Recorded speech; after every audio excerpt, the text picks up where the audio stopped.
Week 2 is officially in the books in the NHL, so let's talk about it.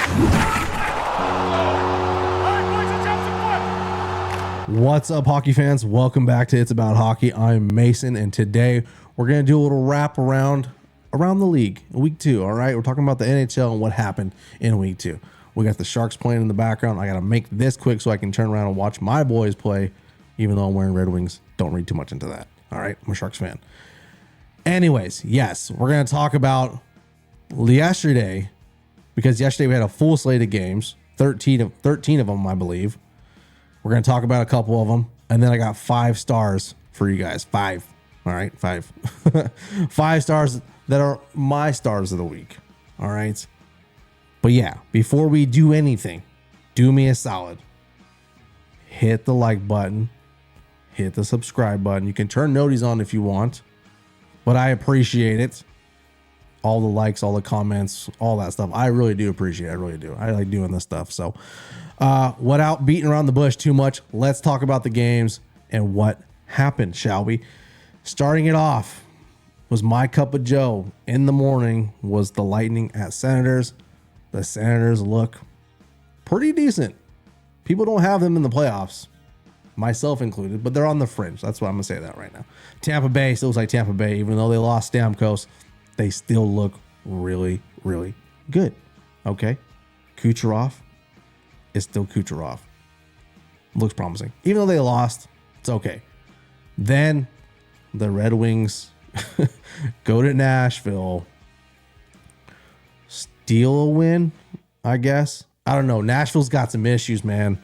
They got some big issues. I wanted to wear my Nashville stuff today, but I had to wear the Red Wings because Nashville lost.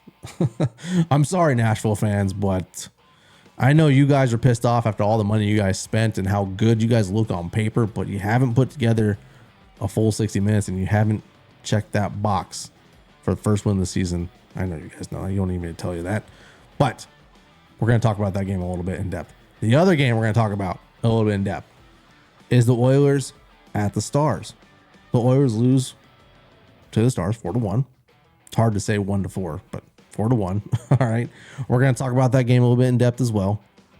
A little West Coast. I'm sorry, not West Coast, but a Western Conference rematch. Then you have the Knights going to Florida, where they lose, which is always a pleasant feeling to me. Didn't watch too much of that one, but I actually did watch a little bit on my multicast. I could see what was happening, just didn't pay attention to it too much. It looked entertaining. I saw the ending. That was entertaining. And then the other game, the one that I wanted to watch the most, had my heart set on the whole freaking week, was the Rangers at Toronto, where the Rangers won 4-1. Was I able to watch the game? No, because I don't have the freaking NHL Network. I didn't know it was on the NHL Network until it was too late. I already put my beer in the fridge early in the morning thinking I'm going to watch a good game. Got the peanuts already. Went to turn it on and found out that it's on the freaking NHL Network and didn't watch it. I'm going to have to figure it out soon, whether it be legally or illegally. Whatever game's on the NHL Network, I'm going to have to figure it out. I wish they need to figure that shit out and get it on YouTube already. This is borderline insane. Moving on. The Capitals at the Devils. I watched this one in place of that game, but man, I didn't have Washington beating the Devils. It was a really good game. The Devils still look really good. They're at the top of the league right now with Winnipeg right behind them. They have 11 points. Winnipeg has 10. I don't know if this is up to date yet. Winnipeg won today, so we'll see. But the Devils lost in OT. I wanted to watch the Capitals specifically for the Pierre-Luc Dubois situation. He looked okay. I'm not writing that one off just yet. He's still got some things to figure out. But Washington looked pretty decent. Will they make the playoffs? Who knows? I don't know. I'm not saying that just yet. But they walk away with a win. Tom Wilson made the Irons sing, getting that OT winner. Kudos. Then the Canadiens at the Islanders. Canadiens lose in the shootout to the Islanders I really don't care about the Islanders. I'm sorry, Islanders fans. It's nothing personal. I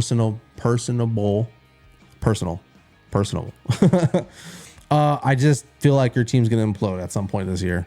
So I can't invest too much of my time into watching you guys play just yet. I would like to see Matt Barzal in the playoffs.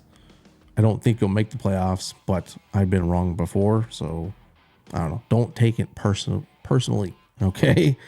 Don't know why that's so hard for me to say right now, but whatever. The Canadiens look pretty good. I can't wait to see what they look like when Patrick Laine comes back and everyone's clicking and rolling and doing the thing. All right. Moving on. The Canucks at the Flyers. I wanted to watch this game because it's Philly's home opener and I have some attachments to Philly, at least the Flyers. I put it on for like 5 minutes, we'll say 10 minutes, and the Canucks were just walking the Flyers. I was like, this is not going to be pretty. I had it on the multicast. Didn't really pay too much attention to it because the Canucks were just doing whatever they wanted. Let's just be real. Canucks are still a team to be reckoned with. Not to be wrecking with, I guess. That's the saying. I don't know. Moving on. The Wild of the Blue Jackets. I'll be honest. I didn't watch any of this. I don't even watch the highlights. Sorry. We're going to move on. I will get to the Wild and the Blue Jackets a little bit more in depth down the road. But Blue Jackets are kind of limping around right now. Kent Johnson going down this past week. That's kind of hard to deal with, especially with Boone Jenner being out and all the emotions that go into the Gaudreau situation this year. I just didn't watch it. We're moving on to the last slate of games. If they come up, there they are. Hurricanes at the Blues. The Blues look pretty good too. Let's just be real with each other. I didn't have the Blues performing this well this early. Okay. Yeah, I think the Blues might be one of those teams that's on the fringe or on the doorstep. They might be knocking, all right? Or knocking if you can see it over here. The Hurricanes, they lost a lot of key pieces this past summer. They definitely don't look like the same team, but they still have some key pieces. So they're going to figure it out. It's just hopefully they don't figure it out too late. I don't think they will, but we'll see. Then the Sabres at the Blackhawks. The Sabres win 4-2. You can tell by the tone of my voice of how excited I was for this game. I wasn't. All right. I don't necessarily care to watch the Sabres, unfortunately. If I watch the Blackhawks, it's mostly the primetime games. And I'm only watching for Bedard highlights. Didn't care about this game whatsoever. Then the Bruins go to Utah and lose in overtime to the Utah Hockey Club. That barn was buzzing. We're going to talk about that game as well as the Flames coming down to Seattle into my neck of the woods, losing to the Kraken. As my voice cracked. They lost in overtime. It looks like Colorado just scored, so I'm looking. That's unfortunate, but we'll get that's different thing. Anyways, we're going to talk about these games a little bit more in depth right now. If I can get back to my home screen. Here it comes. There we go. Let's go talk about these games last night. Here they come. It's coming. Is it coming? There it is. We're going to go back a couple of these games before we start riding all these things out. This is the one I want to start with. Detroit at Nashville. I don't know how to help the Nashville Predators at this point. I haven't watched too much of them. I want someone to tell me, if I could scoot over and be centered in my screen, what is going on in Nashville. I from what I've read, it's a lot of team defense issues, but they did spend a lot of money. So you would expect, and if you look up and down the roster and you look at that lineup on paper, it's like they should be way better than this. They should at least have one win, but they don't. So I don't know. Detroit made that push towards the end of the year last year, even though they lost a couple pieces in the offseason, and their goaltending situation is interesting to say the least. I root for Detroit to some degree because of Patrick Kane, but we'll see. It's still early in the season for me to put them in the playoffs. But either way, they walk away with the dub last night. The goaltending situation seems like Alex Lyon kind of helped put that to bed for at least a couple days. He walks out of there with the .949 save percentage. You guys, the Detroit Red Wings, have the New York Islanders on Tuesday during the Frozen Fury, whatever the hell ESPN's calling that. And Nashville has Boston. Yeah, they need to figure this out. It's going to be tough to get that first win against Boston, but who knows? We're going to be playing good teams in the playoffs. Might as well start now. We'll see. Also got to mention, Stamkos got his first goal as a Nashville Predator. Weird to see that. But doing it where we've seen him do it millions of times. Right off the boards with the one-timer. Lethal. Look pretty good. And then kudos to Shin. 1,000 games. Dope. We're moving on to the next one. There it is. There it is. We got 4-1 from this Western Conference Finals rematch. Stuart Skinner is still an issue for me. No secret there. The offense for Edmonton seems to be slowly getting there, I guess. There's a lot of heavy hitters on that team. I would expect them to be better than 2-4 at this point. But they were playing the Dallas Stars, and the Dallas Stars are still the Dallas Stars. They look like a team that's going to be there again this year. Jake Ottinger got the bag this week. .968 save percentage last night against Stuart Skinner's .870. That's a rough look, man. I don't know. Draisaitl gets a goal. McDavid is there. He gets a point. I think he got an assist last night. Waiting for those guys to really start turning on because their lineup is just as lethal. It was looking very Edmonton heavy in the first period. But then something clicked for Dallas and they just woke up and just turned it on. Duchesne getting 2 goals, getting the game winner. Mason Marchment still playing top of his game right now. And Jake Ottinger again. We've already talked about it. Edmonton. They have Carolina next. Dallas has Buffalo. I wonder who's going to win that one. We're moving on. Again, the game I wanted to watch the most, I couldn't watch because I don't have the NHL Network. The New York Rangers against the Toronto Maple Leafs. The score says 4-1, but it looks like it was a closer game from all the highlights I've seen and all the takes I've heard and seen about this already. But again, the New York Rangers are still the New York Rangers. They're not going away anytime soon. Okay, so if it's not going to be Boston, Toronto, it's going to be New York. So it's time to flip that switch now. Or it was last year, the year before that. So the Rangers improved to 4-0-1. Toronto 3-2. Chris Kreider, 2 goals, got 5 on the year now. Artemi Panarin still looking like a stud. Igor Shesterkin, he's trying to get paid. The man will get paid. Just pay the man. All right. .971 save percentage on the night last night. You guys have Montreal next in Madison Square Garden. Alex Lafreniere looking pretty good. I'm just going to say this. The Rangers look good all around. Okay. Kreider, Trocheck, Lafreniere, Shesterkin, Panarin. There's others I'm missing, but man, the Rangers look good. I wish I could say something about the Leafs, but I didn't watch. So Austin Matthews scored. Stolarz had an okay game. Joseph Wall's going to be coming back hopefully pretty soon from all the reports we've seen.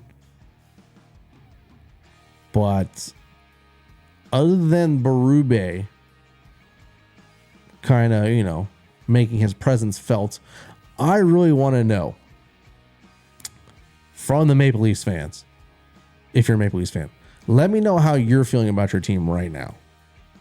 Be real. Just let me know how you're feeling, okay? I would appreciate it. We're moving on. Toronto. You guys have Columbus next. Now we're moving on. Now, Boston at Utah. I've already said it. Utah was buzzing last night. The OT winner set that place off. It felt like a playoff atmosphere. It looked like a playoff atmosphere. Although the sight lines suck from what I've seen in some places in that building, looks like everyone had a great time. Boston is now 3-2-1. Utah 4-1-1. Swayman, who had gotten his bag, looked pretty good. The game was competitive. Now, this was one of the games I had split screen. I was going back and forth and watching it. It was real competitive. Really competitive. Happy for Utah. Boston, I'm always like, meh. It's Boston. I don't know one Boston Bruins fan personally. So, it's whatever. But Boston has Nashville next. Nashville's going to come out hopefully flying and get going. But it's going to be hard against the Bruins. Like, even though I don't like the Bruins that much, I still respect they're a good team. Let's just, yeah. Utah, who's got Ottawa next. Two teams who are knocking for a playoff spot, potentially. Looking pretty promising for this matchup. Yeah. That's it. Nope, one more. Just kidding. Last one. Calgary Flames at Seattle. Calgary, top of the Pacific before last night. Actually, they still are. 4-0-1 now. Seattle, 4-2. It's the Flames at the top of the Pacific, and then the Kraken right behind them. Who had that?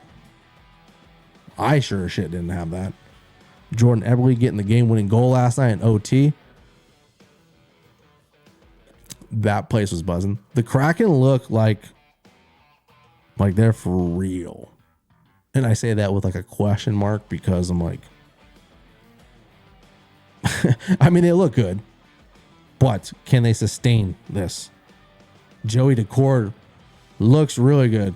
Between him and Grubauer, if Joey Decord can get more starts, a little bit more starts, and start separating himself, I can see him taking the number one spot. Grubauer has been questionable in the past and early in the season too, so we'll see. They have the Avalanche after my Sharks are done whipping them up. Probably not going to happen, but they have Colorado next. Calgary has Pittsburgh next. I want to say Pittsburgh's going to wax them, but then again, Calgary has been surprising. So let's just shelf that thought for a while. Calgary's playing basically with house money right now. They don't know if they're going to be a team, the same team come trade deadline, I feel like. So they're just playing.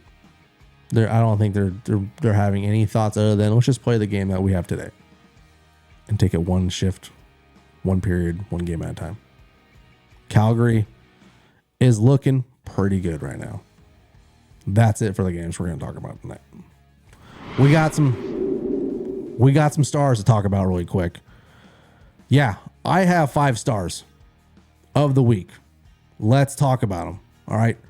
Nikita Kucherov, Artemi Panarin, Philip Gustafson, Jake Sanderson, and again, the Calgary Flames. Why? Because Nikita Kucherov, 7 goals, 2 assists, 9 points. Dude had a hat trick against the Hurricanes.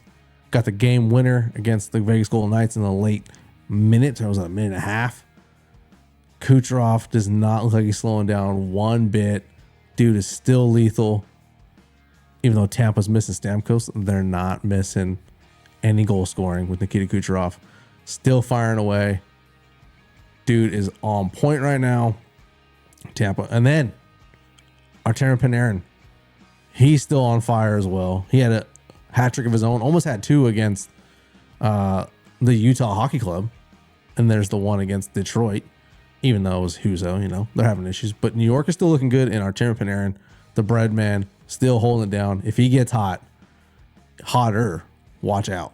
And then Philip Gustafson with a power play goalie goal against St. Louis. Getting hugs from the boys. Peep the pop. Bow. All the way down the center of the ice. It's back in the net. Again, hugs from the boys. That's got to feel good. I didn't have a goalie goal on my list 2 weeks into the season, but stoked to see it. Stoked for this guy. Also got a big ticket over the summer. Oh, and then we got Jake Sanderson. I'm going to be real. I don't have any highlights of him. He has 1 goal, 5 assists, and 6 points, but most of his assists are secondary assists. But he's eating up some ice time for the Senators. He's looking super promising. Super dope to see it. Ottawa's knocking a little early this year. And then the Calgary Flames. Just because they're off to a hot start. I didn't have this. They're up there playing with house money. It's looking pretty dope. Super stoked to see it for these guys. Kudos to you. That's pretty much it. Do me a solid. Hit those buttons for me.